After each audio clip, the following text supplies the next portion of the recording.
Algorithms manufacture consent with plausible deniability. The gun shot on its own. So the phases of censorship. Number 1, self-censorship. You have a choice. Number 2, passive censorship. The mob chooses. Number 3, active censorship. Authority chooses. So, just a real brief run through of the phases of censorship. Number 1 being self-censorship, where you have a choice. So you can choose to say something or choose not to say something. It doesn't really mean you're censoring yourself. If you were going to say something and then you went,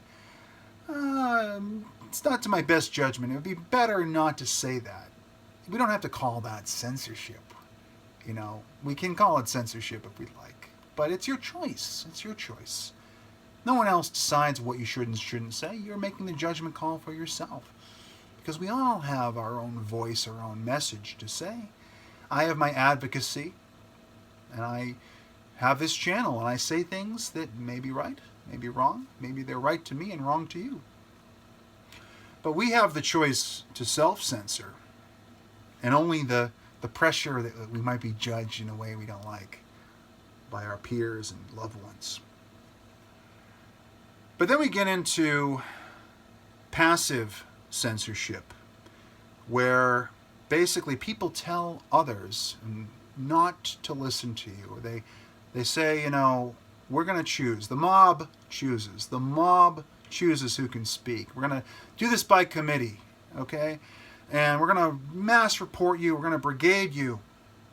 I have a new video out, Hate Speech and the Modern Religion of Censorship. I talk a little bit more about how one of the methods they use, they call whatever they want hateful content or whatever, and then they censor you off, and then I have to do a shout out to the band. So it happens.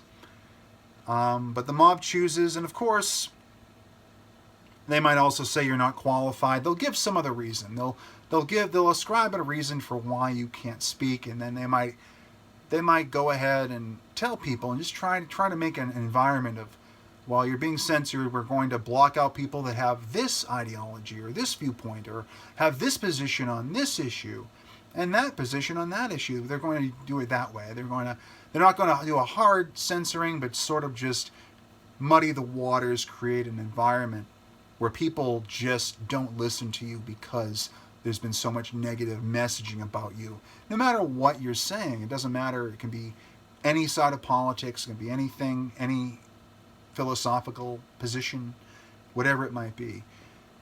They choose. The mob chooses. And of course, if it is we have this thing in the modern public square, we also have this thing called households. And when XKCD talks about free speech, they're talking about household, where you can choose, who's on your Facebook feed, your Twitter feed, who is allowed to be in your private forum or your subreddit. Of course, people just don't have the right to come in and be assholes or go way, way off topic, of course.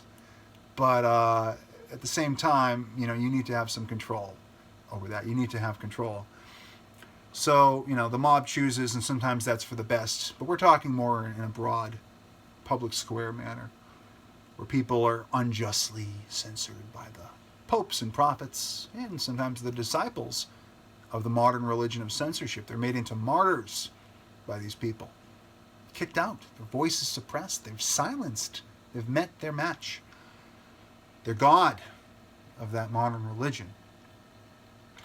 But the third step is the most severe, active censorship. And this is where authority chooses. They just shut you down and they silence you, and there's no coming back. Sometimes they go even a step further. They don't just deplatform you, they deperson you. They say, look, not only did I not like what you were saying, I don't like your messaging, I don't like your propaganda, I don't like whatever you're doing out here. I don't like what your viewpoint is. But on top of that, I don't want you to bank anymore, so we're going to debank you. Okay? And I'm going to make it impossible for you to be web hosted. All the web hosts are going to get together and say, well, I'm not going to let you have your own individual website. You were kicked off of Gab for being too crazy, too out there. Kicked off of Twitter, Facebook, kicked off of Reddit, wherever you are. All these bastions of free speech. And now we're not going to let you find anywhere else to go. So they deperson. But active censorship is just the craziest, because at a point, we're giving so much power to these authorities, so much power to the mob as well, to just say, this person doesn't belong in society. And, you know, there are some people that, most of them are in mental homes now. There are some people that don't really belong in society. Okay? People that are not just hate speech, but hate action. People that actually go ahead and use every waking moment they have to kill and to hurt, to rape and to murder and to steal and all this stuff. We have prisons for a reason. We have this stuff. But somebody that just happens to be a political commentator, or someone that's a philosopher, or a comedian, or an entertainer, or somebody, whoever it might be, just a person that happens to work at Tedeschi's, they shouldn't be completely censored unless they've done something wrong.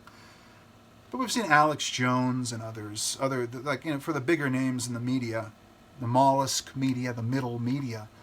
We've seen Alex Jones, InfoWars, taken off of everything at once over a year ago. Now, one reason I do these tweet videos, thank you for watching to my about 95-minute crowd, thank you.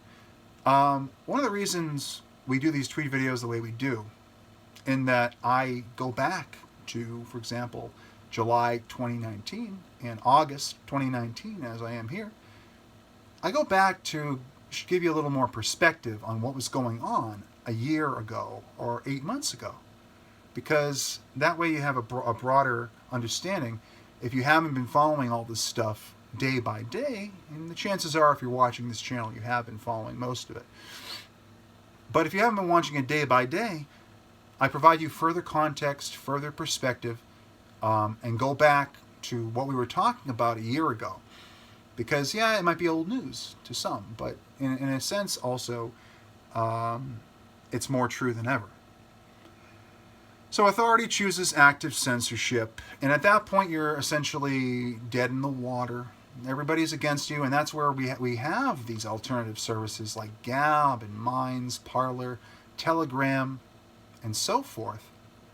Okay, we also have library, other sites as well, video hosting, Brighteon, all this stuff, where people that were censored or silenced or had their content removed or demonetized can find that income stream. Because again, as we started this video talking about the future, what happens after the information age, what happens when we all have access to computers and it's our primary resource, how do we work in this new world economy post-COVID-19?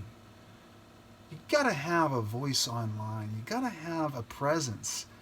Just because someone doesn't like your political stances or you've said a joke that didn't quite fall correctly into their ears, they didn't hear it right, that doesn't mean it's grounds for you to be completely banished, depersoned, and then debanked so you can't even participate anywhere in the economy. It doesn't make any sense.